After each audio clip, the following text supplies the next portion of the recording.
Bismillahirrahmanirrahim. Halo bro, gimana bro kabar bro? Sehat bro? Sehat, alhamdulillah. Alhamdulillah. Antum lagi sibuk apa nih? Lagi sibuk godain janda sebelah. Astagfirullahaladzim, ya Allah ya Rahman. Nyari ini, nyari istri baru. Nyari Ya cewek her, ya yang her, bisa ya her. Ya kita mau bahas apa nih bro sekarang bro? banyak nih kita mau bahas banyak. Kita sebelumnya udah punya konten sendiri seharusnya nih di YouTube live gitu kan. Benar. Emang ada banyak hal yang kita nggak bisa ketemu bareng. Akhirnya live kita terlalu ke pending-pending. Jadi kita balikin dulu ke Instagram Live. Insya Allah dari Instagram Live ini kita akan coba naikin juga ke YouTube. Jadi buat teman-teman yang ketinggalan siaran langsungnya di Instagram bisa langsung nonton nanti di YouTube siaran ulangnya, ya kan? Dan jangan lupa di Benar-benar. mana ada di bio. Teman-teman kalau belum tahu apa channelnya ada di bio. Bisa dilihat di bio gua di Instagram profile bisa dilihat di situ nanti ada channelnya atau link channelnya. Kalau kalau nggak tahu juga ya udah cari keywordnya Adit Harian. Itu paling atas chart listnya. Nyari di Google juga itu cuma satu-satunya di channel YouTube. Habibi, kita mau ngobrol ini soal Iya. fenomena saat ini. Fenomena yang saat ini kita benar-benar ngelandai banget imannya. Habibi, luar biasa sekali. Kita Hmm. mau langsung lagi untuk acara-acara yang bersifat keislaman. Walaupun sekarang udah alhamdulillah ya, udah bisa buat event-event, tapi tetap aja kita masih beradaptasi dengan aktivitas baru gitu loh. Pengen ke acara malasnya luar biasa gitu kan karena udah dibiasakan di rumah, lebih banyak acara-acara di online. Akhirnya ketika pengen ke tempat-tempat yang biasa kita pengen datang atau kita sering datang, mikir dua kali gitu loh buat datang. Ah, jaraknya jauh, oh ongkosnya mahal dan lain-lainnya. Akhirnya efek dari kita nggak pernah nongkrong di masjid, kita nggak ikut kajian di masjid, pengajian di masjid, bahkan mabit di masjid gitu ya, yang paling luar biasanya. Efeknya adalah Hmm. kita jadi down imannya. Habibi, luar biasa nih Habibi. Kalau bicara soal downnya iman, banyak banget yang bakal kita ambil nih Habibi. Kalau menurut Antum Habibi sebagai seorang anak muda yang benar-benar luar biasa istiqomah yang Ana lihat ini, gimana nih pandangannya mengenai anak-anak muda zaman sekarang yang alasannya luar biasa banyak untuk Ya menghilangkan her, ya iman her. mereka ini Habibi. Ya, Bismillahirrahmanirrahim. Assalamualaikum warahmatullahi wabarakatuh. Alhamdulillah, wassalatu wassalamu ala rasulillah. Muhammad ibn Abdullah wa ala alihi wa sahbihi wa mawala wa la hawla wa la quwata illa billah. Memang pada saat fenomena di tengah-tengah masyarakat, khususnya pada saat di tengah pandemi seperti ini, banyakan di rumah, gabut, nonton TV, nonton channel-channel yang memang nggak jelas gitu, sehingga ada fase di mana diri kita berada di masa fitroh ya, atau masa futur biasa kalau misalkan teman-teman yang memang ngaji gitu ya. Karena uh, Nabi SAW itu bersabda bahwasanya ada setiap pada saat setiap kita melakukan amal soleh itu pasti ada fase di mana fase semangat, dan di fase semangat itu pasti ada fase fitrah atau fase malas ya. Nah, barang siapa yang memang kata Nabi SAW, faman yakun fatratuhu ila sunnah faqad ihtada. Barang siapa yang pada di masa fatrah atau masa fitrah tersebut, ya, masa futur tersebut, dia tetap berada di dalam sunnahnya Nabi SAW, faqad ihtada. Maka mereka termasuk orang-orang yang memang diberikan petunjuk oleh Allah Subhanahu wa taala.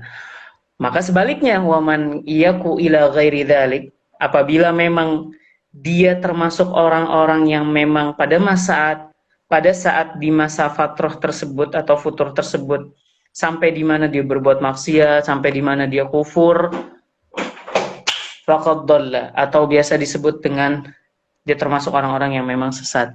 Maka pada saat kita berada di zona tersebut ya, zona futur tersebut, maka bagaimana caranya kita untuk menaikkan atau mencharge iman kita? Memang karena kata Nabi SAW itu, al iman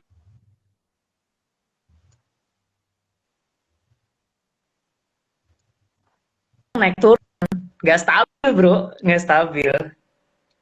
Maka kata Nabi SAW, yazid wa yanqus. Yazidu bil ta'ah wa yanqus bil ma'siyah. Dia naik, iman itu naik dengan ketaatan kepada Allah Subhanahu wa taala, mengikuti sunnah dari Nabi SAW, terus semangatnya kembali lagi gitu. Wa yanqus bil ma'siyah, dan juga iman itu bisa turun dikarenakan memang kemaksiatan-kemaksiatan yang memang tanpa kita sadari atau kita sadari kita sudah sudah melakukan kemaksiatan, itu yang menjadikan diri kita ada di fase futur. Maka bagaimana caranya kita untuk menaikkan yazidu bi ta'ah? Bagaimana kita menaikkan iman kita dengan cara kita punya teman-teman soleh, kita harus kembali lagi. Pokoknya jadi manusia itu jangan sendiri.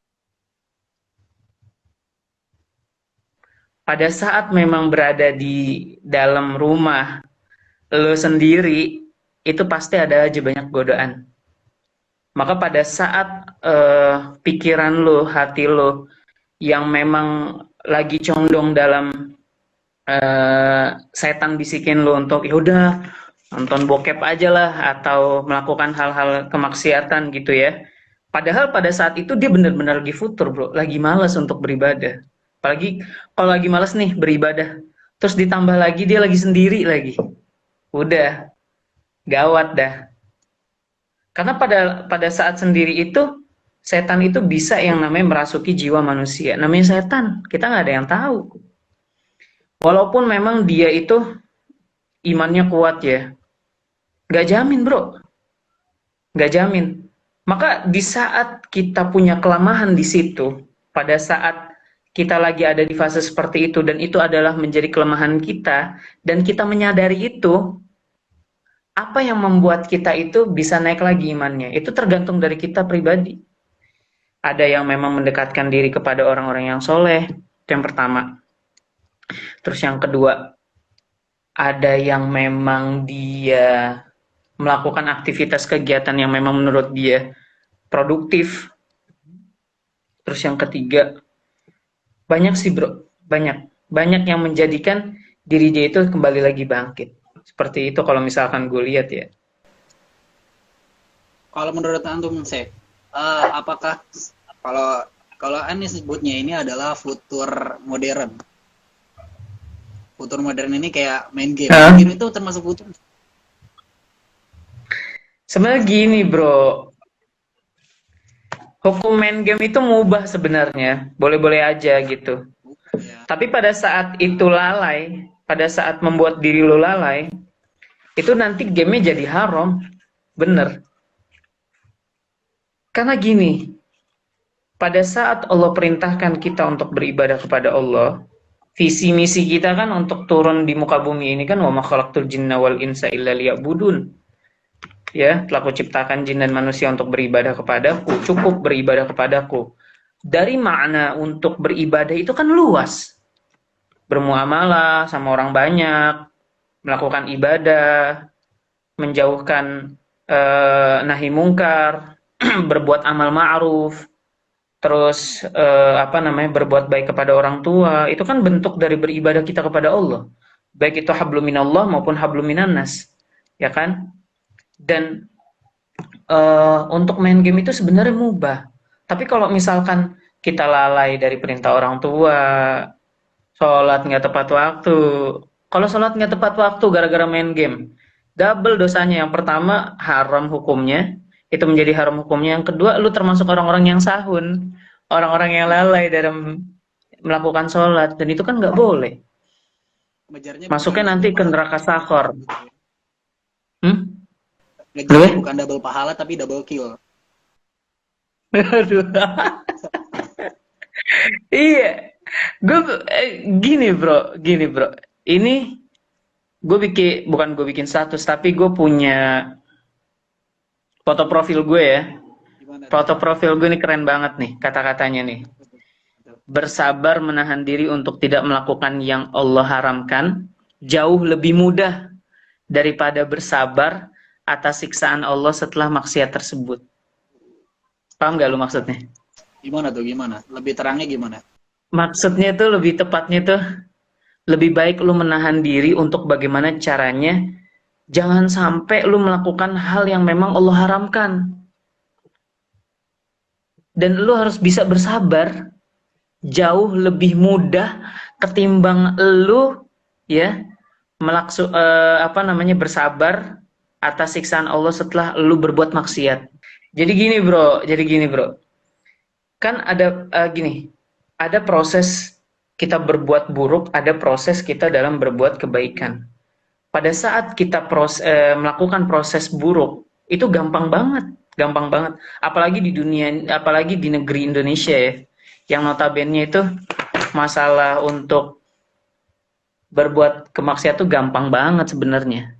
Proses seperti itu Allah buat bukan lama, tapi bagaimana caranya kita untuk sabar? Bagaimana caranya untuk kita sabar? Terus bersabar, terus meminta kepada Allah, terus bagaimana caranya pada setiap proses itu kita libatkan Allah, kan seperti itu.